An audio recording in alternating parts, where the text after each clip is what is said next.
नमस्कार। आज मैं आपसे कुछ बातें करने आई हूँ। ये वीडियो मैं अपने मन की, जो मेरे मन के अंदर इस समय चल रहा है ना, सिर्फ उसके लिए बना रही हूँ। वो बातें मैं किसके सामने रखूँ, कैसे रखूँ। तो ये इंटरनेट का जो ज़माना है वो बहुत ही अच्छा है। आप अपनी बातें कई लोगों तक पहुँचा सकते हैं। जो आपके मन में है, दिल में है, वो आप इसके थ्रू पहुँचा सकते हैं। आप सुन ही रहे होंगे, इस समय देख ही रहे होंगे, जो हमारे आसपास हमारे चारों तरफ फैला हुआ है, जो औरतों लड़कियों के साथ जो अत्याचार हो रहा है। आज मैं उस चीज़ को लेके आई हूँ। अभी आपने हाल ही में कलकत्ता का कांड सुना होगा, आपने बॉम्बे बदलापुर का भी कांड सुना होगा। उन सब चीज़ों से अब मन बहुत दुखित हो चुका है। एक औरत होने के नाते मुझे बहुत डर लगने लगा है। मैं औरत के साथ साथ एक माँ भी हूँ, मेरी भी बेटियाँ हैं। इन सब चीज़ों को सुन के ना अब ऐसा लगता है कि सच में बेटियों को जन्म नहीं देना चाहिए। हमारी सरकार बहुत सारे ऐम चला रही है, बेटी पढ़ाओ बेटी बचाओ, पढ़ेगा इंडिया तो बढ़ेगा इंडिया। अरे जब एक ही दूसरे को आप खा जाओगे, जब इंसान इंसान को खाने लगेगा, तो क्या पढ़ेगा इंडिया और क्या बढ़ेगा इंडिया। क्या हम ऐसे ही हालात में अपने बच्चों को बाहर भेज पाएंगे। मैं सच बताऊं, जब हम स्कूल छोड़ के आते हैं या अपने बच्चे को किसी के घर छोड़ के आते हैं या अपने बच्चे को ट्रेन में बिठा के आ जाते हैं या बस में बिठा के आ जाते हैं, तो हमें ऐसा फील होता है कि चलो अब वो सुरक्षित है, हमने उसे बिठा दिया, वो चार लोगों के बीच में है, अकेली नहीं है। पर अब देखिए ना, कोई भी स्थान सुरक्षित नहीं रह गया है। तो ऐसे में हम माँ बाप जो है, या हमें कैसे हम क्या करें, ये बताइए। मेरे पास वो शब्द नहीं आ रहे हैं कि जो मैं आपसे कह सकूं। हमारे मन की व्यथा को कौन समझेगा। हम जो ये हालात हैं संसार में, इन सब इन सब को ठीक कैसे किया जाएगा। क्या कानून की सज़ा काफ़ी है।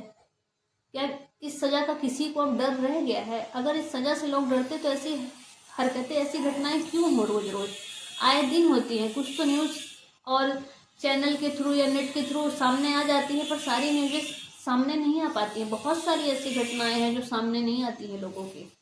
इन घटनाओं को हम रोके कैसे, कैसे रोका जा सकता है, इनमें लगाम कैसे लगाई जाए।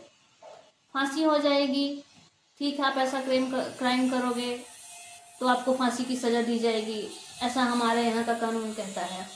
लेकिन फांसी की सज़ा कब दी जाएगी? 10 साल बाद, 7 साल बाद, 14 साल बाद।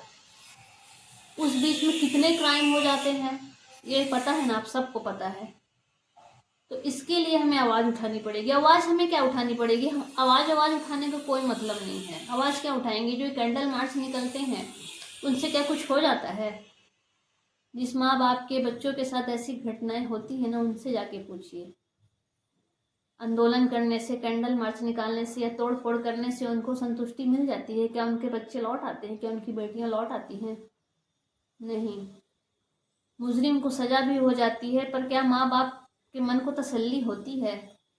अगर सच में पूछा जाए कि अगर मेरे बच्चे के साथ या आपके बच्चे के साथ ऐसा हो, हम तो उसकी कल्पना भी नहीं कर सकते हैं कि ऐसा हो। अगर ऐसा हो तो कैसा गुजरती होगी उस माँ बाप पे, जिसकी कल्पना हम मन में नहीं कर सकते। सोचिए, जब ऐसी घटनाएं होती हैं औरतों के साथ, बेटियों के साथ, बच्चियों के साथ, तो उन पे क्या गुजरती होगी। जो मर जाती हैं, मुझे तो लगता है कि जो मर जाती हैं शायद शायद वो ज़्यादा ठीक है। लेकिन जो जिंदा रह जाती हैं, ये घटनाएं उनको जीवन भर झकझोरती होंगी।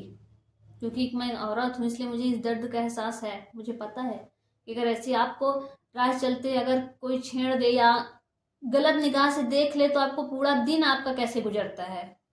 इसलिए मैं अंदाज़ा लगा सकती हूँ कि जिसके साथ ऐसी घटनाएं होती होंगी ना, उनके साथ क्या गुजरती होगी।